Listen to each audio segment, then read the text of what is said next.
Je peux pas ouvrir mon micro, je peux pas ouvrir mon micro. Bonjour, bonjour à tous. Bonjour, Elodie.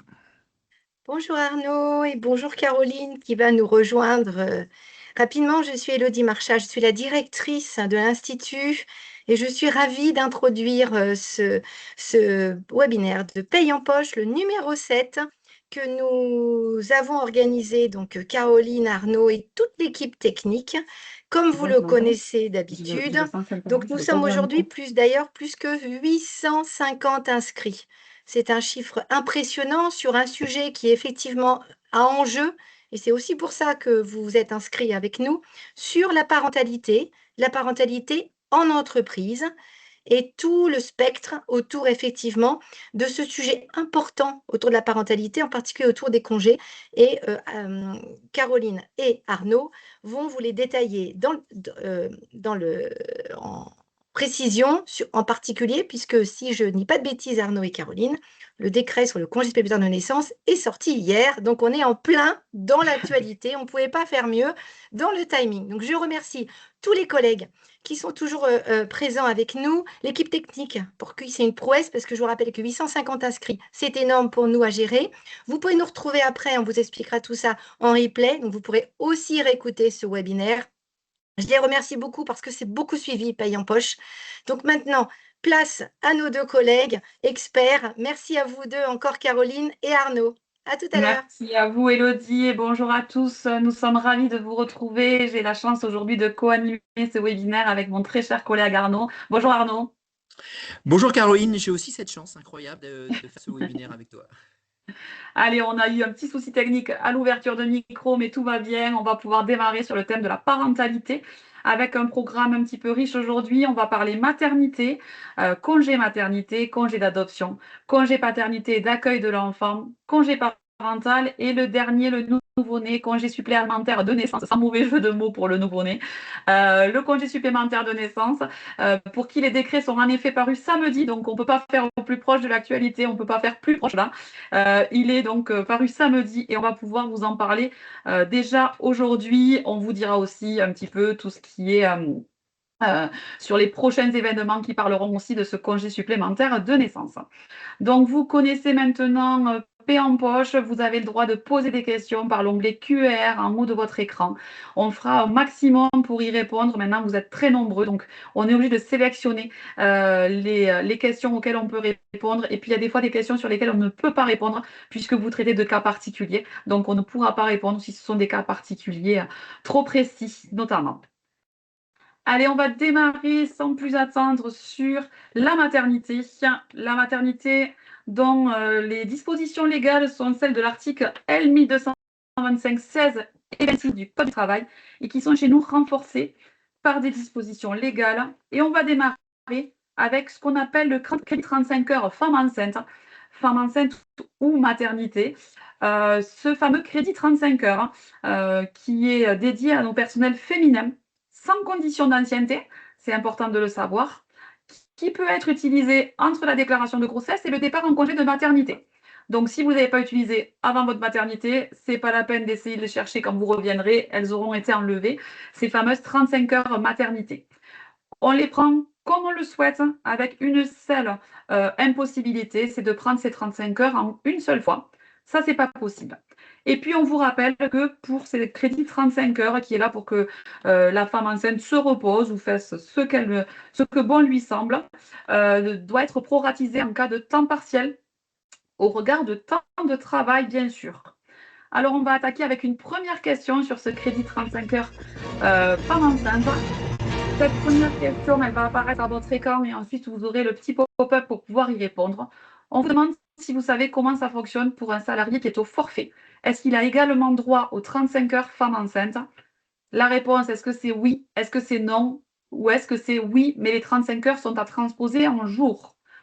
Donc, un premier petit sondage pour ce numéro de paix en poche numéro 7. Est-ce qu'une salariée au forfait a également droit aux 35 heures femme enceinte? Est-ce que c'est oui? Est-ce que c'est non? Ou est-ce que c'est à transposer en jour? On va vous laisser quelques secondes pour répondre. Ça va apparaître sur votre écran, le petit pop-up. pour que vous puissiez répondre. Allez.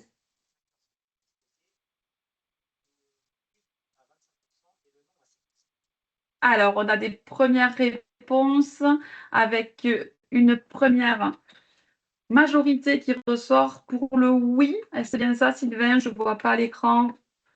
Oui, tout à fait. Oui, mais les 35 heures sont à transposer à 69%. Et vous avez raison, la bonne réponse, c'est oui, mais les 35 heures sont à transposer en jours. Allez, on continue sur ces 35 heures. Alors, je vois des gens qui lèvent la main. Je suis navrée, on ne pourra pas vous donner la parole. On ne peut pas vous ouvrir les micros. Donc, du coup, si vous avez des questions, n'hésitez pas à les mettre dans l'onglet QR. On ne pourrait pas répondre à vos levées de main. Vous êtes beaucoup trop nombreux et on ne peut pas gérer ça. Du coup, sur les examens médicaux maintenant. On parle d'examens médicaux liés à la maternité, bien sûr. Hein. Depuis quelques années déjà, on a droit à des examens médicaux prénataux. 7 examens médicaux prénataux et un examen obligatoire postnatal. Alors, je suis navrée, il y a un micro qui reste ouvert, j'entends du coup, je ne sais pas si vous entendez aussi. Les examens donc, médicaux prénataux, on va avoir droit à 7 examens médicaux prénataux sur présentation de justificatif, sans perte de revenus et un examen obligatoire postnatal. Ça, c'est pour la femme enceinte. Et puis, depuis la loi du 4 août 2014 sur l'égalité des chances, sur l'égalité réelle, pardon, femmes-hommes, 3 examens médicaux obligatoires aussi pour le conjoint, concubin ou partenaire de PACS de la femme enceinte. Toujours sur justificatif et sans perte de revenus, c'est important de le noter. Si on continue sur la maternité et sur les rendez-vous obligatoires avant l'accouchement, hein, on a aussi nos salariés en PMA. Donc tous les salariés, hommes ou femmes, et ça c'est un petit peu la nouveauté d'il y a quelques années maintenant, salariés hommes ou femmes qui doivent se rendre, pardon, aux actes médicaux nécessaires pour les protocoles de PMA. Ils auront droit également à des examens sans diminution de leur salaire, bien sûr. Et puis, c'est aussi valable, et ça, c'est une nouveauté de juillet 2025, pour le salarié homme ou femme qui accompagne la femme ou l'homme bénéficiant d'une PMA en tant que conjoint partenaire lié par un PACS ou concubin. Hein, on est ouvert un petit peu à tout ça, dans la limite de 3 actes médicaux. Concernant l'adoption, et ça c'est une nouveauté aussi depuis le 2 janvier 2026, les salariés ont droit de s'absenter jusqu'à 5 fois pour permettre de se rendre aux entretiens obligatoires nécessaires à l'obtention de l'agrément. Donc, vous êtes en procédure entre guillemets d'adoption. Vous avez droit également à 5 rendez-vous pour obtenir votre agrément. Allez, on va enchaîner avec une petite question, histoire de préciser tout ça. On vous demande si une salariée en parcours PMA a droit à des absences pour examens médicaux sans limite sur présentation de justificatif, limité à 8 examens obligatoires ou illimité et sans justificatif. On vous laisse quelques secondes, quelques minutes pour répondre à cette petite question. Est-ce qu'une salariée en cours de PMA a droit à des absences pour examens médicaux de manière illimitée avec justificatif, limité à 8 examens obligatoires ou illimité sans justificatif? 113% limité avec justificatif,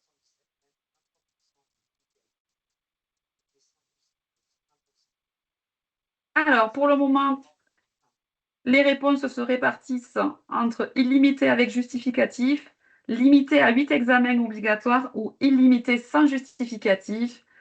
Et vous êtes une grande majorité à avoir dit illimité avec justificatif.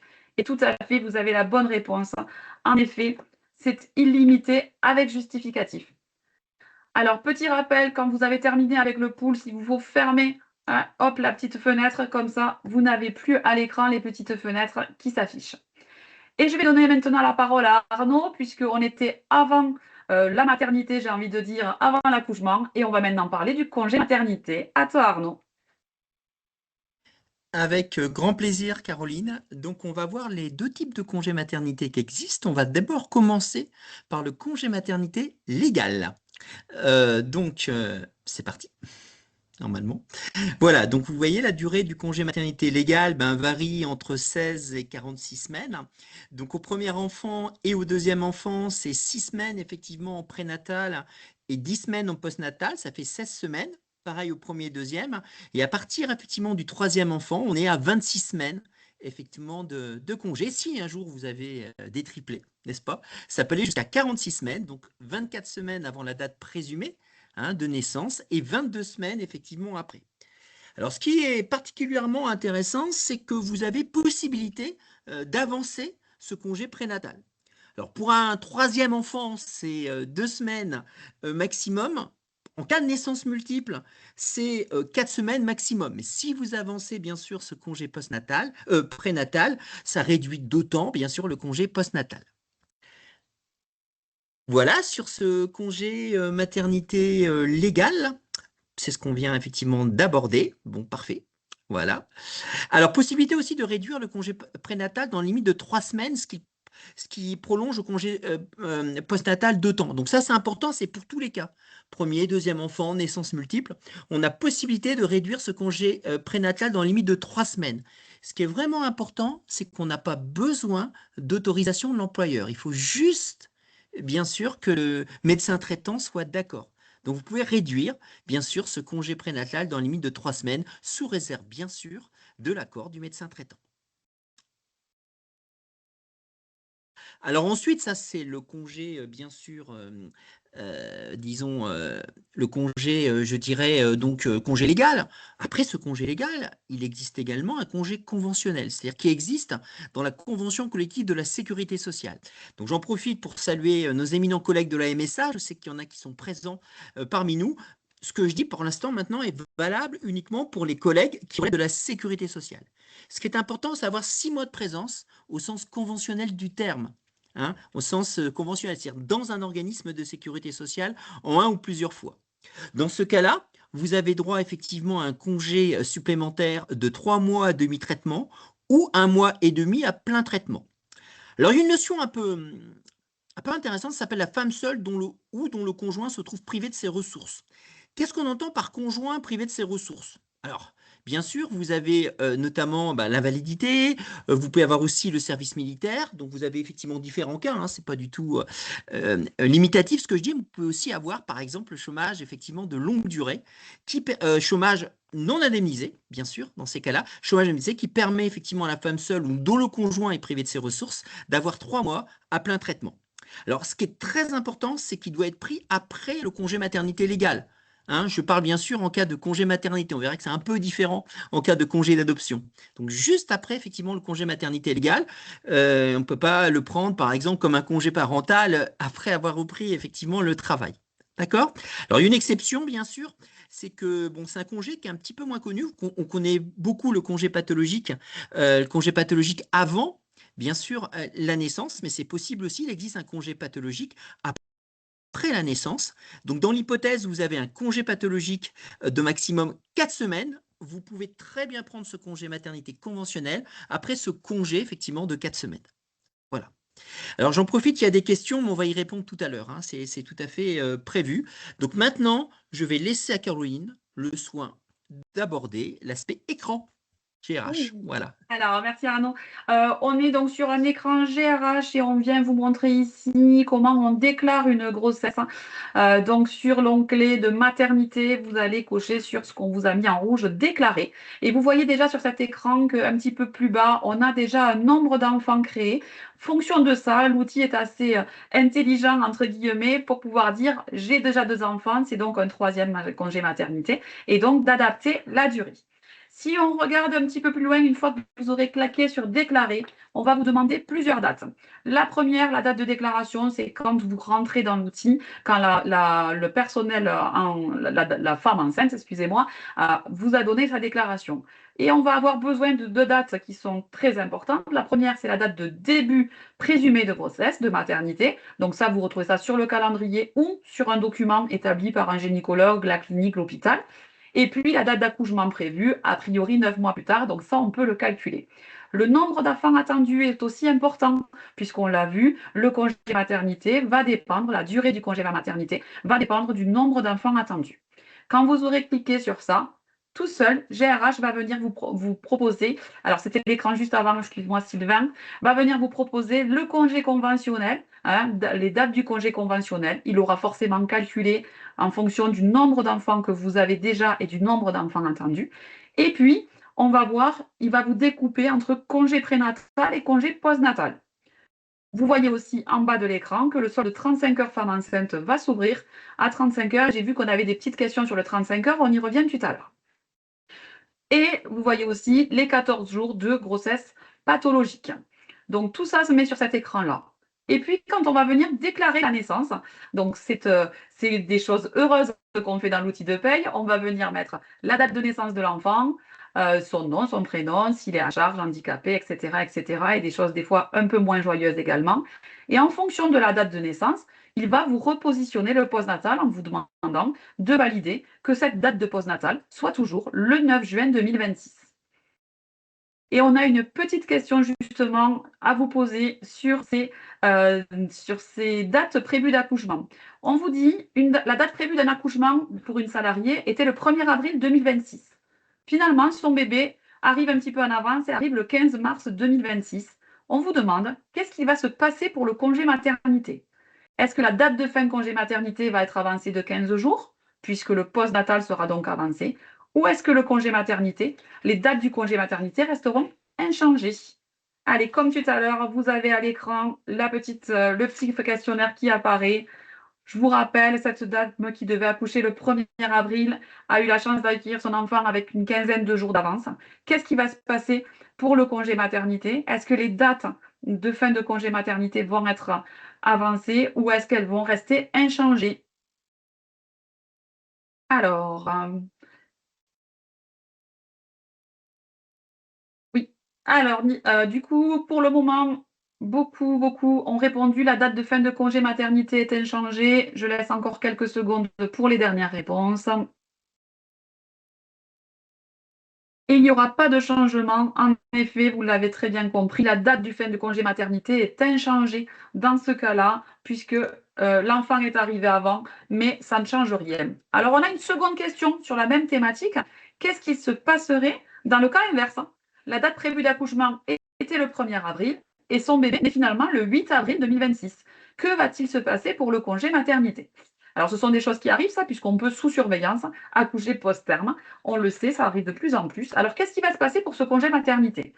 Est-ce que la date de fin de congé est reculée d'autant de jours de dépassement du terme ou est-ce que la date de congé maternité est inchangée puisqu'on a toujours cette même période qui doit être banalisée? C'était le cas à la réponse d'avant.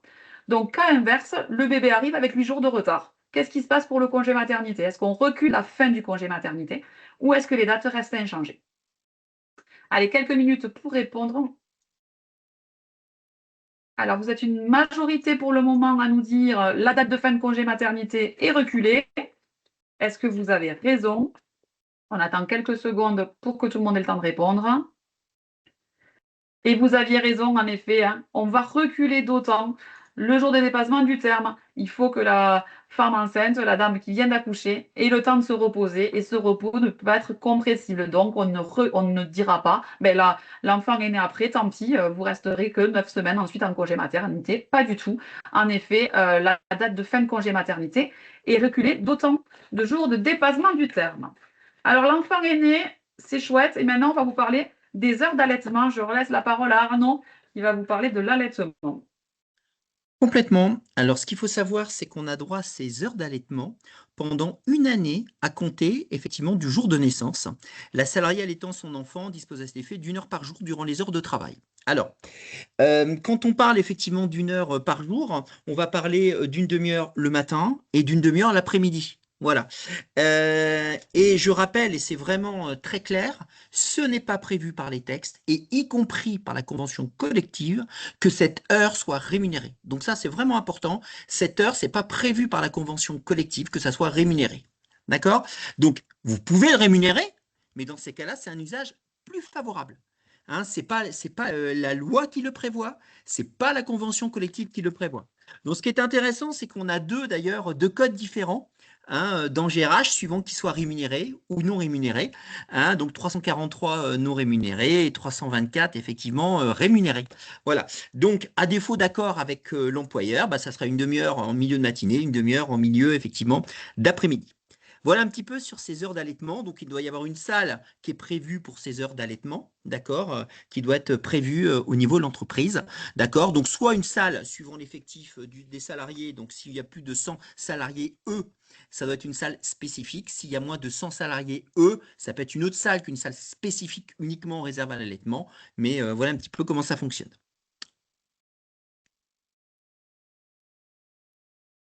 Allez, c'est le moment où on va répondre à vos questions. Première partie des questions, bien sûr, on le refera tout au long du webinaire et on va traiter les petites questions qui nous sont arrivées. Arnaud, je te laisse commencer. Bien sûr, avec grand plaisir. Donc, tout d'abord, j'ai une question sur comment se découpent les 35 heures. Excellente question sur comment se découpent les 35 heures. Ben, si vous voulez, les 35 heures, en fait, c'est en accord avec l'employeur. Donc, c'est avec l'employeur qu'on voit pour voir très concrètement comment on s'est découpé. Je ne peux pas les prendre comme je le souhaite. D'accord? En tant que femme, je dois tomber en accord avec l'employeur, donc il doit absolument m'accorder bien sûr ces 35 heures, comme l'a dit très très bien Caroline, mais c'est à voir avec lui combien je prends par jour. Alors parfois, parfois c'est une demi-journée, par demi-journée, parfois c'est par heure. C'est très variable effectivement en la matière. Voilà un petit peu par rapport à cela. Alors, on a La une question que je question voulais de répondre. Marie-Christine qui nous demande quel justificatif demander pour des rendez-vous PMA. Alors, on demandera finalement, j'avais à dire tout justificatif médicaux, un document de la clinique, de l'hôpital, du gynécologue qui vous dira telle personne est venue en consultation pour un rendez-vous obligatoire de traitement PMA avec les dates et les heures. Et on vous rappelle que le trajet doit rentrer dans l'absence. Hein. Donc, c'est-à-dire que si on vous dit elle s'est présentée un rendez-vous de 14h à 17h, si la salariée a demandé son après-midi entière et qu'elle a travaillé que le matin jusqu'à midi, par exemple, ben, vous devriez lui donner l'après-midi, puisqu'en effet, le trajet doit être compris aussi. Vous imaginez pas faire revenir quelqu'un travailler après 17 heures. Est-ce qu'on a d'autres questions? Alors, on ne peut pas tout traiter. On a la même question de Karine, que doit comporter le justificatif pour un rendez-vous PMA? Ben, la notion de rendez-vous obligatoire et puis les horaires ou à minima l'après-midi et le fait que la salariée s'est présentée à ça. Alors, je vais répondre à une autre question qui m'est posée. Pour les heures d'allaitement, comment savoir si l'heure par jour est rémunérée ou non? Comment savoir quel code choisir entre le 343 et 324? Donc, je le répète, en principe, effectivement, ce n'est pas rémunéré. D'accord? Sauf, effectivement, si vous avez sauf s'il y a un usage d'organisme qui prévoit que c'est rémunéré, mais à aucun moment c'est rémunéré. Ceci dit, par rapport, nous, à la pratique qu'on a d'organismes, on a vu parfois que l'employeur, parce qu'il y a un usage plus favorable, ça existe dans les organismes, le rémunère. Bon, alors, quel code choisir? Donc, je vais être très concret. Si c'est non rémunéré, ce qui est le principe, d'accord, c'est 343. Si c'est rémunéré, c'est 324. Si vous le rémunérez, c'est 324 que vous mettez. Mais si c'est non rémunéré, conformément à la loi et la convention collective, ça sera 343. Voilà. Hop, hop, hop. Alors, on a d'autres questions qui arrivent. Ce que je peux vous proposer peut-être, c'est qu'on les traite en fin de webinaire. On a plusieurs temps de questions-réponses. Arnaud, qu'est-ce que tu en penses? On avance un petit Tout peu à et on fait. continue Oui, ensuite. On repassera sur toutes les questions. sujet très riche. Alors, simplement, je vois juste une question qui arrive. Pour les absences PMA, une attestation sur l'honneur suffit?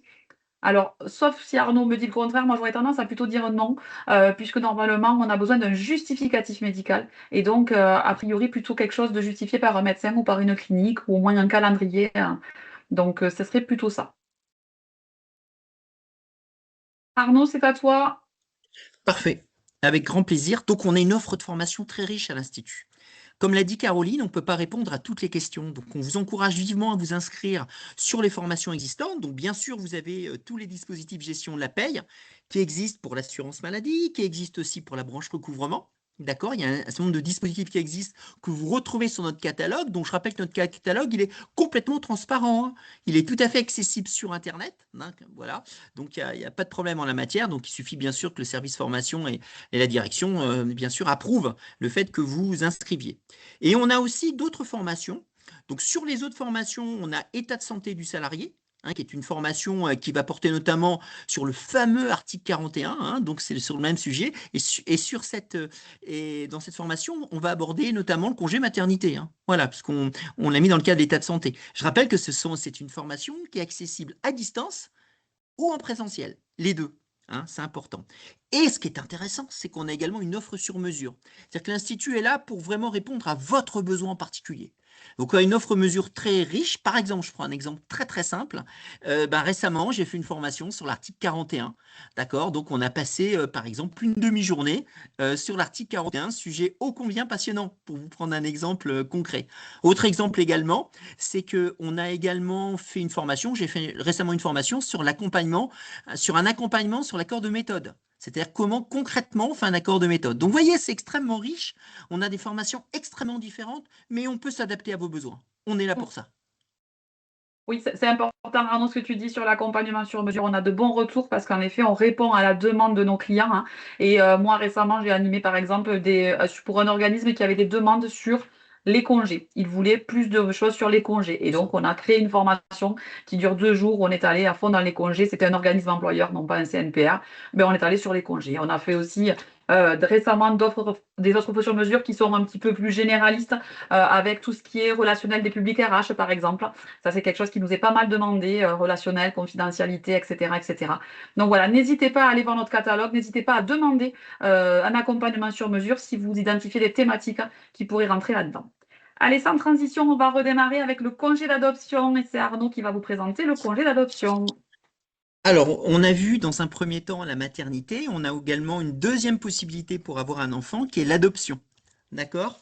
Donc, en ce qui concerne effectivement l'adoption, la première chose, il est possible qu'on adopte directement un enfant en France, mais également que cet enfant puisse venir d'un autre pays. Alors, pour ce qui concerne les DROM-COM, c'est-à-dire en gros les territoires ultramarins de la France, hein, comme par exemple la Martinique, la Guadeloupe, la Nouvelle-Calédonie, ou en ce qui concerne bien sûr l'adoption à l'étranger, on a tout salarié disposant de l'agrément sans condition d'ancienneté.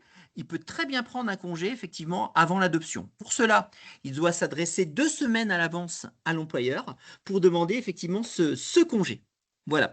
Et il dure maximum 6 semaines. Et bien sûr, il n'est prévu à aucun moment, et ce n'est pas prévu par le Code du travail, qu'il soit effectivement rémunéré, hein. Pour cela, il faut vraiment disposer au préalable, bien sûr, de l'agrément. Alors ensuite, on a l'arrivée de l'enfant au foyer. Et c'est là que nous avons effectivement l'adoption. Donc au niveau du congé d'adoption, comme vous le voyez, là c'est proche finalement de manière générale de la durée du congé postnatal. Donc il y a deux possibilités, soit j'adopte seul, soit j'adopte en couple. Quand j'adopte seul, effectivement, on parle d'adoption simple, c'est une adoption d'une personne, hein, d'un enfant. Voilà, pour être très concret, hein. C'est adoption d'un enfant, c'est pas adoption, au sens adoption simple et plénière, c'est adoption d'un enfant. D'accord? Dans ces cas-là, c'est 16 semaines. Voilà. Quand c'est quand ça porte à plus de 3 enfants, c'est 18 semaines. En cas d'adoption multiple, c'est 22 semaines. Il ne faut pas oublier en plus, bien sûr, les 25 jours quand on est deux parents adoptés. D'accord? Il y a 25 jours de plus, 25 jours calendaires. C'est en gros la durée du congé paternité, pour faire simple, pour essayer que vous vous rappelez bien, hein. Et quand c'est une adoption multiple, c'est 32 jours. Là aussi, ça a été tout à fait sur la durée, c'est la même durée, effectivement, que entre guillemets, le congé paternité. Voilà. Et bien sûr, on peut bénéficier en plus de ce qu'on appelle du congé en vue de 3 jours ouvrables en vue de l'arrivée d'un enfant, en vue d'une adoption. C'est 3 jours ouvrables. Voilà. Voilà effectivement pour la durée effectivement du congé d'adoption. Alors, ce qui a beaucoup changé effectivement par rapport à ce congé, c'est que j'ai possibilité de le prendre au plus tôt 7 jours avant l'arrivée de l'enfant. Pas forcément à l'arrivée de l'enfant. 7 jours avant l'arrivée de l'enfant, si je veux me préparer bien sûr à cette arrivée de l'enfant, et je peux le prendre dans les 8 mois qui suivent cette arrivée. Vous voyez, c'est pas immédiatement à l'arrivée de l'enfant. Je ne vous aurais pas dit ça il y a quelque temps. Alors, une petite question justement pour préciser ce congé légal d'adoption. On nous demande, à l'issue du congé légal d'adoption, mon salarié me demande à bénéficier supplémentaire de 3 mois à demi-traitement. Que dois-je répondre? Ce congé supplémentaire n'est attribué que pour une naissance. Celui-là est possible si l'agent a une ancienneté d'au moins 6 mois ou cela est possible sans condition d'ancienneté. Donc, vous savez comment ça fonctionne. Le petit sondage va apparaître à l'écran. Je vous rappelle, on parle de l'issue du congé légal. Est-ce que, en gros, la personne qui adopte, a droit à bénéficier du congé supplémentaire, 3 mois à demi-traitement? Est-ce qu'elle peut en bénéficier? Est-ce que ça n'est accordé qu'après une naissance? Et si elle peut en bénéficier, y a-t-il une condition d'ancienneté à respecter? On vous laisse quelques secondes pour répondre à cette question sur le congé d'adoption.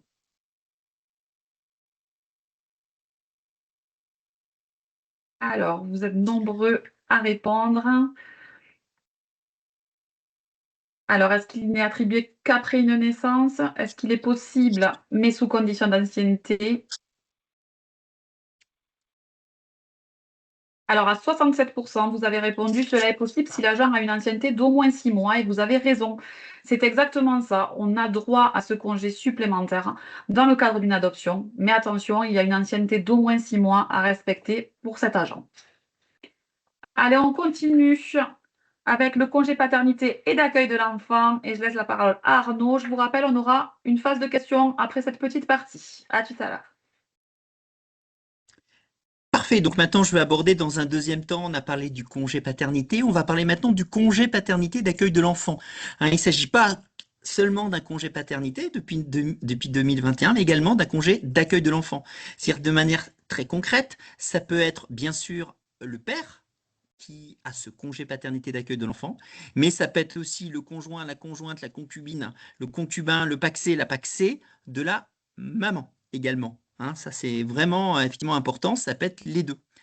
Et puis, ça peut être les deux en même temps. On peut très bien imaginer l'hypothèse où vous avez deux personnes qui vivent ensemble, une personne qui vit avec la mère, et puis on a le père qui n'est pas présent au foyer. Ça peut être les deux qui touchent le congé paternité d'accueil de l'enfant. Voilà. Vous devez informer, bien sûr, un mois avant la date prévisionnelle d'accouchement, des dates et des prises de la durée ou des périodes visées précédemment, au moins un mois avant la date de chacune de ces périodes. Ouais. Ça, c'est vraiment important.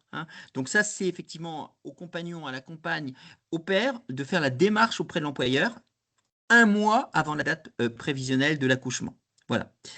En cas de naissance de l'enfant avant la date prévisionnelle de l'accouchement et lorsque le salarié souhaite débuter là où les périodes au cours du mois suivant la naissance, c'est dans ces cas-là sans délai. Alors, ce qui est vraiment important, c'est qu'on a un congé naissance, d'accord, de 3 jours, d'accord. Ce congé est à prendre au choix du salarié le jour de la naissance ou le jour ouvrable qui suit, d'accord, et il se cumule avec le congé paternité d'accueil de l'enfant. Donc, on a 3 jours naissance, et ensuite, on doit prendre de manière obligatoire, sauf dans un cas, 4 jours consécutifs après les 3 jours de naissance, sauf dans un cas. Donc, très concrètement, je prends les 3 jours ouvrables de naissance, je prends 4 jours, ça fait une absence pendant 7 jours. Donc, je dois avoir obligatoirement, c'est une obligation, 7 jours consécutifs, sauf dans un cas, c'est quand je ne peux pas bénéficier des indemnités journalières en matière de paternité d'accueil de l'enfant. C'est très rare. Et ça, les indemnités journalières, c'est une sphère qui trouve c'est la CEPAM et la MSA qui va me dire si j'y ai droit. Il y a une durée d'immatriculation notamment qui est prévue. D'accord? Sinon, je dois être absent obligatoirement pendant 7 jours. D'accord? En ce qui concerne, bien sûr, les 21 jours qui restent, ils doivent être pris dans les 6 mois de la naissance. Alors, il y a des règles particulières en cas d'hospitalisation de l'enfant ou en cas de décès de la mère. Il y a des règles particulières. Par exemple, en cas d'hospitalisation, je peux bénéficier d'un premier congé paternité dans la limite de 35 jours calendaires. Voilà pour ce fameux effectivement congé effectivement paternité.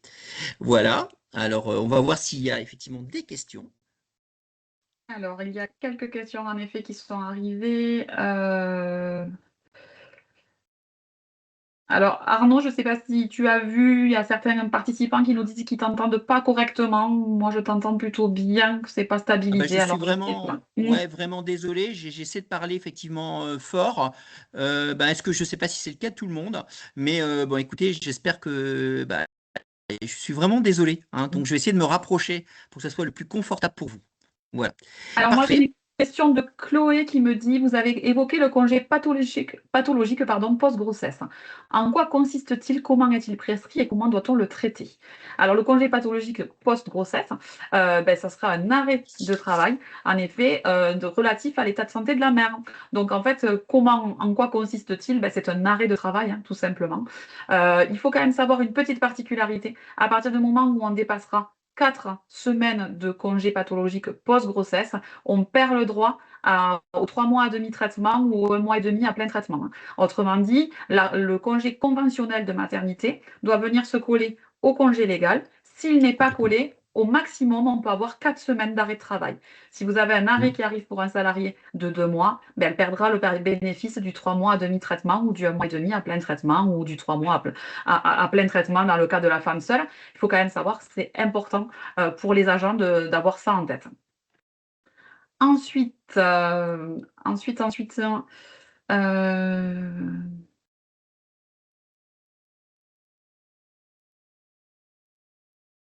alors, Ilona qui nous demande si on aura le support. Oui, vous l'aurez en effet une fois qu'on aura terminé et envoyé le replay. Alors, on a une question de Corinne qui nous dit le congé supplémentaire peut-il être de 2 mois? J'imagine qu'on parle du congé supplémentaire de naissance. On y vient, Corinne, on y arrive. Ça sera le prochain point. Qu'est-ce qu'on a d'autre, Arnaud? Est-ce que tu as des questions? Oui, moi je peux répondre à certaines questions. Julien me dit que je parle trop fort, je ne sais plus quoi faire. Donc je vais essayer de parler moins fort, Julien. Donc je vais essayer de trouver un intermédiaire. J'espère que là, ça va aller. Alors, là, j'ai une question de Céline. Céline, vous me posez comme question, est-ce que le congé paternité est seulement pour le père ou également le conjoint de la maman? Alors, je ne sais pas ce que c'est que le congé paternité. Par contre, je sais ce qu'est le congé de paternité et d'accueil de l'enfant. D'accord? Parce que maintenant, on parle de congé paternité et d'accueil de l'enfant. Alors, je réponds directement à la question. Il est pour le père et pour le conjoint de la maman. Si le conjoint de la maman, dire concubin, pacsé, personne mariée, est une autre personne que le père. Alors, pour être encore plus concret, il peut y avoir 2 personnes qui ont le congé paternité et d'accueil de l'enfant. Ça peut être le papa, si par exemple le papa ne vit pas avec la maman, mais ça peut être aussi le conjoint, le concubin, ou le pacsé, effectivement, de la maman. Je sais que ça arrive parfois dans les caisses primaires. Il y a des collègues qui travaillent au service prestation d'espèces qui me disent que parfois, pour un enfant, vous avez 2 bénéficiaires du congé paternité et d'accueil de l'enfant. Ça peut tout à fait, effectivement, arriver. Voilà. Alors, je vais prendre une question de Julien qui nous dit, est-ce que le congé article 46 doit suivre immédiatement l'entrée de l'enfant dans le foyer dans le cas de l'adoption? Il doit suivre obligatoirement le congé d'adoption. Et ensuite, on peut avoir en effet le congé supplémentaire. D'accord? Mais on ne voit pas comment il pourrait être décorrélé pour les mêmes raisons que vous expliquiez tout à l'heure pour le congé pathologique. Il faut que le congé maternité et le congé article 46 se suivent. C'est la même chose pour le congé d'adoption et l'article 46. D'autres questions nous arrivent. Alors, on avait une question sur le congé paternité. J'imagine, l'employeur peut-il refuser l'absence si l'agent ne fait pas cette demande dans le délai de 2 mois? Arnaud, est-ce que... Je pense qu'il ne peut pas le refuser, mais je parle sous couvert d'Arnaud. De quoi Est-ce qu'on peut refuser l'absence d'un agent pour congé paternité? Est-ce que l'agent peut se voir refuser le congé paternité s'il n'a pas fait sa demande sous le délai d'1 mois? Alors, moi, je suis très gêné par votre question parce que je n'ai pas de jurisprudence en la matière. D'accord? Alors, si je fais une lecture littérale du texte, j'ai envie de vous dire oui. D'accord? On peut bien sûr effectivement le refuser. Mais bon, j'ai pas de jurisprudence en la matière. Donc, comme j'ai pas de jurisprudence en la matière, je demeure méfiant. En fait, alors je vous explique pourquoi effectivement je me permets de vous dire ça. Parce que par exemple, on en parlera sur le congé parental. Quand ça suit immédiatement le congé paternité, c'est 1 mois avant qu'on doit faire la demande. Et après, quand le congé parental ne suit pas immédiatement le congé maternité, on doit faire la demande 2 mois avant. Seulement, la Cour de cassation a dit que si jamais effectivement vous aviez une personne qui faisait la demande moins de 2 mois avant, pour autant sa demande n'est pas irrecevable. Donc voilà, donc j'aurais tendance à dire oui sous réserve d'une décision de la Cour de cassation que là je n'ai pas, Voilà. Ok. Voilà, Julien, vous me dites surtout, je compte sur vous si ça va mieux au niveau du son. Merci. On va peut-être continuer. On reviendra à vos questions sur une dernière phase de questions en fin de webinaire, mais on ne voudrait pas dépasser. Il nous reste à parler du congé parental et du congé supplémentaire. Beaucoup de choses à dire. Donc, Arnaud va vous parler du On va vous parler donc du congé parental. Le support arrive. On va commencer sans du coup. Alors, congé parental, Arnaud. Alors, ce que je peux dire effectivement, c'est qu'en principe, je dis bien qu'en principe, c'est jusqu'aux 3 ans de l'enfant. D'accord? Lorsque c'est quand un enfant dans le cadre d'une maternité, pas d'une adoption. Hein. L'adoption, les règles sont différentes effectivement suivant l'âge et on a des prolongations possibles en cas effectivement de handicap ou en cas de handicap grave ou en cas de maladie ou accident grave. En cas de handicap, ça ouvre droit effectivement à l'EAEH. Donc le justificatif que vous avez demandé, c'est le justificatif de l'EAEH. En cas de maladie ou accident grave, il faut un justificatif effectivement du médecin en la matière. Et ça peut aller dans ces cas-là jusqu'aux 4 ans effectivement de l'enfant, ce fameux effectivement congé parental. Voilà. Donc voilà un petit peu pour ce congé parental. Alors, Voilà, il n'y a plus de PowerPoint. Bah, je sais qu'il n'y a il plus de va PowerPoint, revenir, mais il va revenir, il va j'espère revenir. effectivement que ça va revenir. Sinon, moi, pas de problème, je peux compléter Ah, vous dire sur le congé vous parental. aurez de toute manière, tout à l'heure, enfin, quand on vous enverra le replay, vous aurez le support. Hein. Donc, sur le congé parental, en effet, on avait une petite question. Alors, vous avez vu, quand vous êtes inscrit, on vous a demandé si vous aviez des questions à nous poser.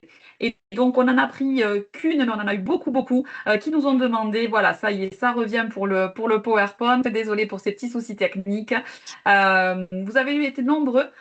Donc, ça, c'est la petite partie qu'Arnaud vient de vous présenter de manière rapide, mais on va aller directement sur la petite question d'Aline. Vous avez été très, très nombreux à nous poser des questions sur le congé supplémentaire de naissance. Donc, on en a pris une, il y en avait une vingtaine, une trentaine qui nous dit est-ce que vous allez évoquer le congé supplémentaire de naissance? Oui, Aline, on va l'évoquer, évidemment. Simplement, on va vous donner les informations telles qu'on les a aujourd'hui. Les décrets sont parus avant-hier, samedi. Donc, on ne peut pas faire mieux. On va essayer de vous dire ce qu'on a à vous dire sur ce congé supplémentaire. Il y aura pas de. On va répondre aux questions auxquelles on peut répondre. Maintenant, on va vous donner aussi rendez-vous. On va vous donner rendez-vous sur les rendez-vous du droit du travail, webinaire animé par Arnaud le 22 juin. Il aura un petit peu plus de matière puisque, comme on vous le dit, samedi, les décrets sont parus samedi. Donc, on s'était bien documenté sur le sujet. Par contre, voilà, on est lundi, on ne peut pas faire mieux, hein, Arnaud. On n'a pas pu y travailler Tout ce à week-end, fait. mais les décrets sont parus que samedi. Allez, on peut avancer. Donc, du coup, oui, Aline, on va répondre sur le congé supplémentaire de naissance. Et d'ailleurs, vous le verrez, on va vous envoyer le lien du décret, hein, parce que ça, je pense que tout le monde ne l'a pas vu peut-être apparaître samedi. Vous aurez le lien du décret. Donc, c'est quoi ce congé supplémentaire de naissance pour ce qu'on en sait aujourd'hui? Et encore certaines dispositions viendront à être précisées. Hein. Donc, c'est le salarié qui a bénéficié du congé maternité ou paternité, ou d'accueil du jeune enfant, ou d'adoption, qui, après avoir épuisé ses droits à congé, pourra, dans les 9 mois à compter de la naissance ou de l'adoption, demander à bénéficier du congé supplémentaire de naissance.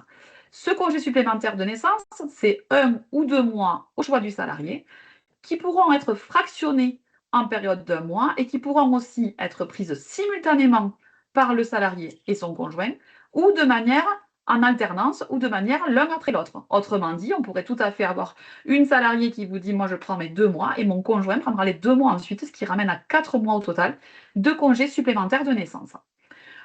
L'employeur, il n'aura pas le choix que d'accepter en effet la demande de prise de ce congé. Donc ça, c'est ce qu'on en sait pour le moment. Ce qu'on peut vous dire aussi, délai de prévenance entre 15 jours et 1 mois. À prendre chez nous, bien sûr, à l'issue du congé supplémentaire, du congé article 46. Hein. On a un congé légal, un congé conventionnel. Le congé supplémentaire arrivera après ce congé conventionnel, article 46. Pour le moment, on ne peut pas vraiment vous préciser ce qui sera pénalisé ou pas. Hein. On est toujours en attente en effet de précision. Par contre, ce qu'on peut vous dire, hein, c'est qu'il y aura une indemnisation. On entend parler de 70-60%. Hein. Arnaud, tu me dis si je me trompe. Alors, Ça pour sera être précisé aussi dans le prochain webinaire d'Arnaud. complètement, pour continuer sur ce que vient de dire Caroline, vous avez le premier mois qui sera indemnisé à 70% du salaire net antérieur, d'accord, au sens de la législation de l'assurance maladie, hein, 70%, et le deuxième mois à 60% du salaire net antérieur. Mais bien sûr, dans ces cas-là, dans la limite du plafond. Le calcul se fait dans la limite du plafond de la sécurité sociale. Alors, pour rappel, le plafond, il est de 4 005 € précisément, d'accord, au 1er janvier 2026.